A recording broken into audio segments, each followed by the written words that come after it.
Bonjour Jean, merci d'accueillir les Malouins dans la course. Nous sommes toujours à l'intérieur du musée Mémoire et Patrimoine d'Eterneva et cette fois sur un décor exceptionnel. C'est un vrai Doris celui-là. Eh oui, c'est un vrai Doris. Moi, mon grand-père, mon père, mes oncles, ils ont navigué là-dessus. C'est un bateau très très populaire ici en Bretagne et entre Saint-Malo et Cancale en particulier. Oui, c'était un outil de travail, même en Rance.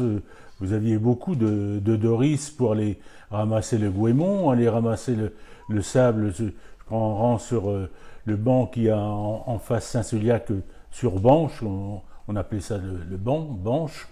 Et les gens allaient chercher du sable à la marée basse pour amener ça à la terre et le goémon pareil, ils étaient chargés ras de listan, c'est le cas de le dire.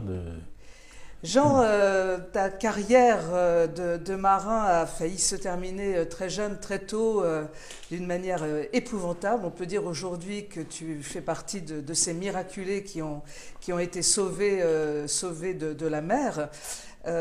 C'était un métier extrêmement dangereux. Oui, c'était un métier dangereux, il y avait beaucoup de risques et pourtant il y avait peu d'accidents. Il y avait peu d'accidents par rapport aux risques que l'on prenait par le mauvais temps. Il fallait faire tout très vite, par tous les temps. Quand vous larguiez le cul du chalut, vous voyez dans le film, où le poisson est au ras la lisse, le gars qui larguait le cul, il partait, ce qui m'est arrivé d'ailleurs, il risquait de partir par-dessus bord.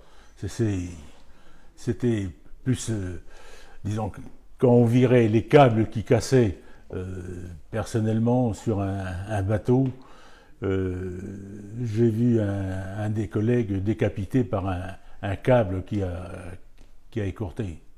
Oui, c'était quand même un métier à très haut risque. Très Et haut parce que la pêche se faisait par tous les temps. Voilà, il fallait toujours faire très vite, tout vite. Et par tous les temps. Il ne faut pas oublier que on se mettait à travers à la lame pour remonter le chalut.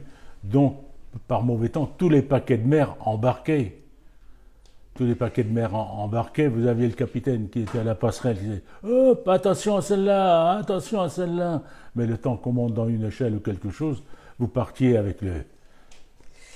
Qu'est-ce que tu gardes aujourd'hui de toutes ces années de travail et je vois bien autour de vous, il y a de la fraternité, c'est très fort ce qui se passe autour de vous. Moi, de très bons souvenirs.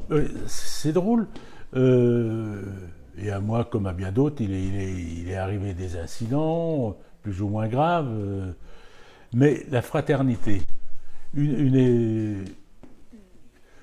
toujours... disons que j'ai rarement vu où les gens en venaient aux mains. Bon, il y avait des coups de gueule, comme on pouvait dire, ceci, cela, ça allait, il y avait des gestes et tout, mais c'était rare.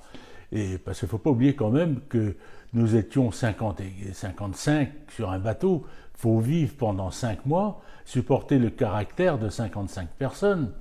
Et tout ça, ma foi, ça se passait quand même bien. Ça se passait bien.